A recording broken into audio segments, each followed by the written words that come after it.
Hi friends, ಎಲ್ಲರೂ ಹೇಗಿದ್ದೀರಾ? ಚೆನ್ನಾಗಿದ್ದೀರಾ? ನನ್ನ ವಿಡಿಯೋ ಏನಾದರೂ ಇಷ್ಟ ಆದರೆ ಸಬ್ಸ್ಕ್ರೈಬ್ ಮಾಡಿ ಪ್ಲೀಸ್, ಸಬ್ಸ್ಕ್ರೈಬ್ ಮಾಡಿ ಪ್ಲೀಸ್.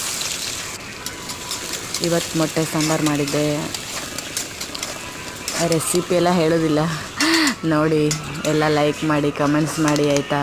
ನಿಮ್ಮೊಂದು ಕಮೆಂಟ್ಸಿಂದ ಸಬ್ಸ್ಕ್ರೈಬಿಂದ ನನಗೆ ಮುಂದೆ ಒಳ್ಳೆಯದಾಗ್ತದೇನೋ ಅಂದ್ಕೊಂಡು ಅಷ್ಟೇ ಫ್ರೆಂಡ್ಸ್, ಮತ್ತೇನೂ ಇಲ್ಲ.